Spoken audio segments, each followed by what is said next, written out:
the analogy you can put it to, to compare it to, is like cocaine. That's just a coca plant that grows naturally. You mill that down into a refined product and suddenly it's a very addictive product. So what I realised I had an addiction, is what I had. I needed to get out of that. And the only way you can get out of this addiction is to just go cold turkey for 1 month. So boom, just cut it out completely out of my diet.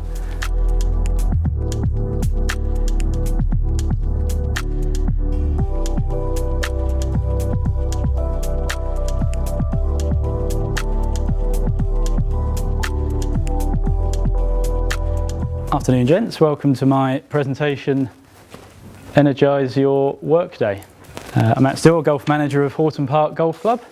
Over the course of the next 10 minutes or so, I'm going to give you information that will not only improve your work performance, but also improve your quality of life. So let's get started. As club managers, we're really busy people. We've got members wanting information from us on this side.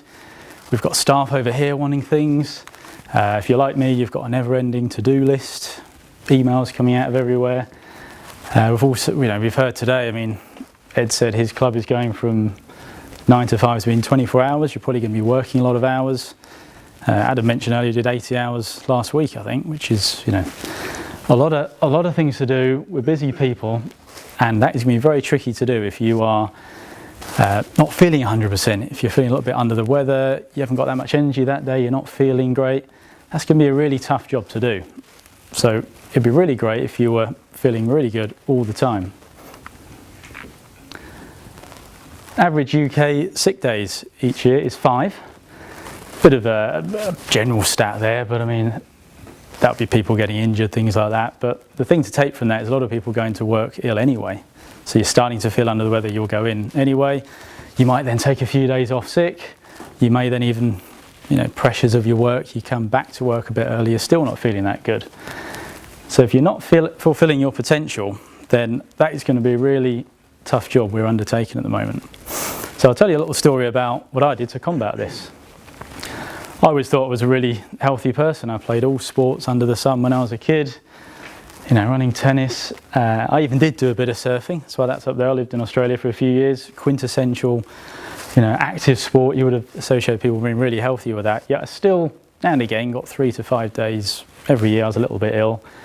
Something wasn't quite right. I was I'd gained weight a little, very slowly as well. I thought I ate quite well, but gained weight now and again if I didn't do a lot of exercise. And I thought, something isn't quite right. I'm going to make a change. I'm going to make a difference.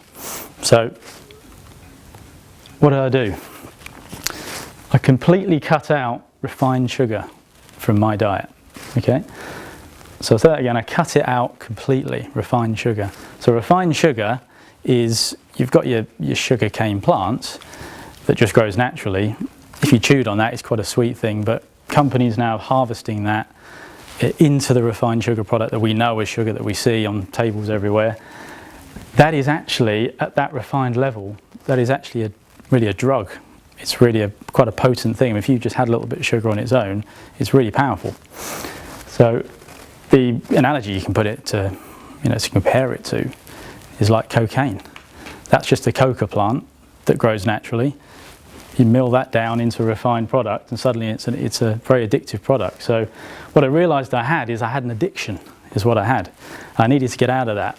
And the only way you can get out of this addiction is to just go cold turkey for 1 month. So boom, just cut it out completely out of my diet.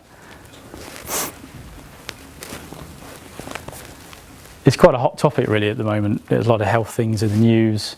The most poignant part from our jobs, I guess, is you probably all experienced the sugar tax that's come in.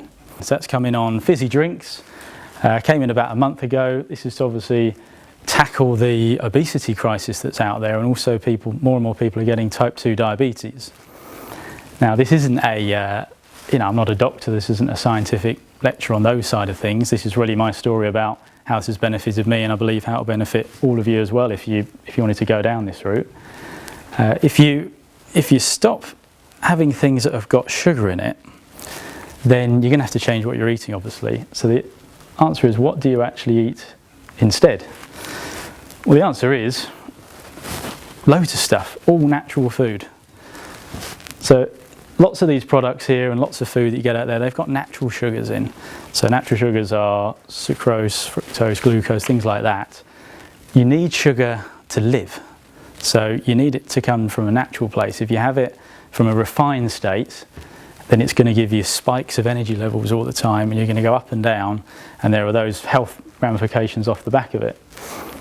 So if you're eating lots of natural food, and that's meats and everything, this is by no means a vegetarian presentation or anything, you'll be getting so many vitamins, minerals and nutrients into your body that you're never getting before. So you can actually eat a lot, because all that sugar that you're now missing out on, you're not having, that was all just empty calories that were going to put on weight for you. So you will actually boost your immune system massively. Your palate will change a lot, and this is the real, inspirational, almost genius side of it, is if you get rid of your addiction to sugar, you don't want it anymore, therefore you've got complete control of what you're eating. So if you want to have something with a bit of sugar in it, just eat it.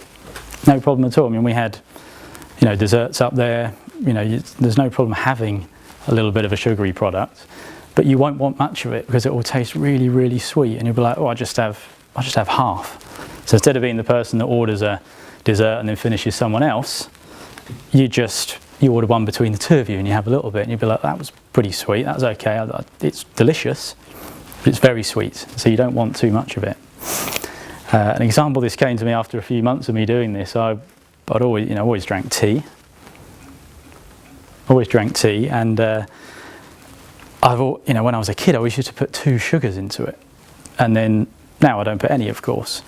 Having a cup of tea the other day at work, loads of people around, lots of things going on, put my tea down, picked it back up, took a sip of it, spat it out.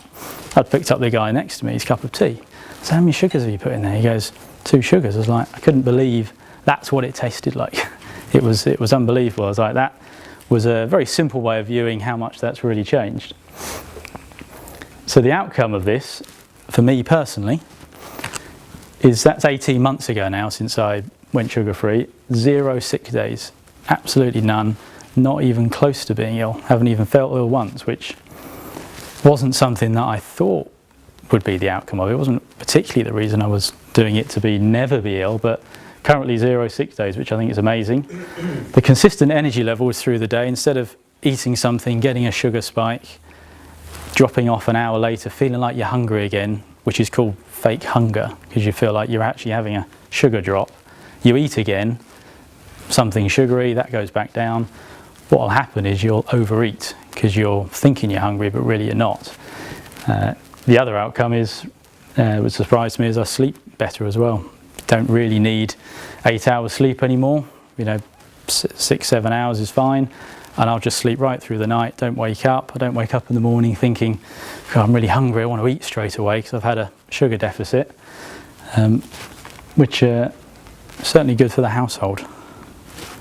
So what does this do for you? What's that benefit then from into your life? You'll have an improved quality of life. How good is that? I mean, if you can improve your quality of life, that's really what it's all about. If you're in that state, you'll then take that naturally into your workplace.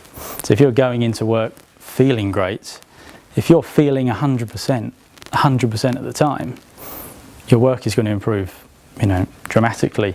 You'll just get a lot more done. You get through that to-do list, you'll rock through your emails quickly, you'll be energetic, you'll be buzzing around, you speak to people, they will, feed off your energy as well. You'll just be, I believe, a lot more productive worker, and if the ramifications of that are you do more work, so be it, and if the end result is you do the same amount of work in less time, work less hours, that's the other way to look at it. The secondary impact there is you'll be a role model for your staff. So if you're the person coming in, slightly cliche, but bright-eyed, bushy-tailed, and you're buzzing around everywhere, everyone's going to feed off of you with that. So they can be like, Matt's, in, he's in early, he's on it straight away, never seems to be off ill, coughing, spluttering, anything like that. What's he doing? How's he got that energy? How's he working that hard? Staff will just follow suit, as you're a role model. So In summary, take control of your health, live your happier, healthier life, which will in turn energise your workday and ultimately boost your career. Thank you. Brilliant.